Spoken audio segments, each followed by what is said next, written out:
ফের মাওবাদী হামলার শিকার যাত্রীবাহী ট্রেন, 2 যাত্রী ও এক আরপিএসএফ জওয়ানের মৃত্যু।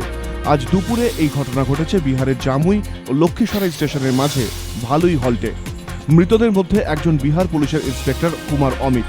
তিনি যাত্রী হিসেবে ওই ট্রেনে ছিলেন। চালক ও গার্ড গুলিবিদ্ধ হলেও তাঁরা বিপন্মুক্ত বলে রেল সূত্রে খবর 1331 up Dhanbad Patna intercity express ভায়া ঝাঝা স্টেশন দুপুর 1:20 নাগাদ জামুই স্টেশনে থামে। দুপুর 1:30 নাগাদ ট্রেনটি ছেড়ে যখন ভালুই হল্টে পৌঁছয় তখন সদেড়েক সশস্ত্র মাওবাদী ট্রেনটি ঘিরে ফেলে। শুরু হয় গুলি বৃষ্টি। ইঞ্জিনে উঠে মাথায় বন্দুক ঠেকিয়ে চালককে ট্রেন থামাতে বাধ্য করে তারা। বেশ কিছুক্ষণ গুলির লড়াই চলার পর মাওবাদীরা জঙ্গলের ভিতর দিয়ে পালায়। দিল্লি হাওড়া রুটের ট্রেনগুলিতেও নিরাপত্তা বাড়ানো হয়েছে। ঘটনাকে কেন্দ্র করে আইন শৃঙ্খলা নিয়ে বিহার সরকারকে কাঠগড়ায় দাঁড় করিয়েছেন রেল প্রতিমন্ত্রী অধীর চৌধুরী। বারাসাতকাণ্ডের প্রতিবাদে এবার রাস্তায় নামল পড়ুয়ারা। আজ কামদুনি প্রাথমিক বিদ্যালয়ে পড়ুয়া ও শিক্ষকরা গ্রামে একটি মিছিল করেন। মিছিলে পা মেলান অভিভাবকরাও। গোটা গ্রামে ঘোরার পর ঘটনাস্থলে পৌঁছে তাঁরা মৃতের প্রতি শ্রদ্ধা জানিয়ে মোমবাতি জ্বালান।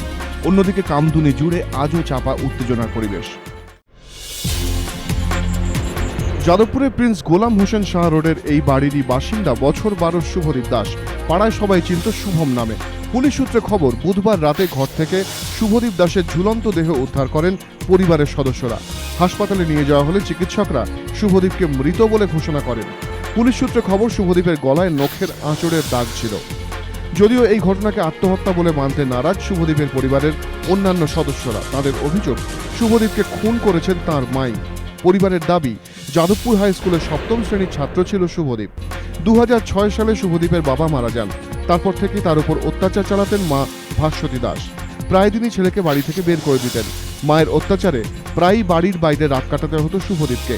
মৃতের পিসির অভিযোগ, খুন করে ঝুলিয়ে দেওয়া হয়েছে শুভদীপকে। শুভদীপের ওপর তার মা অত্যাচার চালাতেন বলে অভিযোগ করেছেন প্রতিবেশীরাও। শুভদীপের মৃত্যুর পূর্ণাঙ্গ তদন্তের দাবি জানিয়ে বুধবার রাতেই যাদবপুর থানায় লিখিত অভিযোগ দায়ের করেন শুভদীপের ঠাকুমা। জমজমাট বাজার। খড়গপুরের এই ব্যস্ততম এলাকাতেই দিনে দুপুরে রাষ্ট্রায়ত্ত ব্যাংকের ডাকাতির ঘটনা। দুষ্কৃতীরা যাওয়ার সময় ব্যাংকের বাইরের গেটে তালা লাগিয়ে যায় বলে জানিয়েছেন প্রত্যক্ষদর্শীরা। খবর পেয়ে ঘটনাস্থলে আসেন পুলিশের পদস্থ কর্তারা। শুরু হয়েছে তদন্ত। প্রমাণ লোপাটের জন্য দুষ্কৃতীরা ব্যাংকের সিসিটিভির হার্ড ডিস্ক নিয়ে পালিয়েছে বলে পুলিশ সূত্রে খবর। পুরাতন বাজার থেকে খড়গপুর থানার দূরত্ব মাত্র 2 কিলোমিটার। তা সত্ত্বেও কি করে এই ঘটনা ঘটল তা নিয়ে প্রশ্ন তুলেছেন স্থানীয় বাসিন্দারা। প্রশ্নের মুখে পুলিশের ভূমিকা।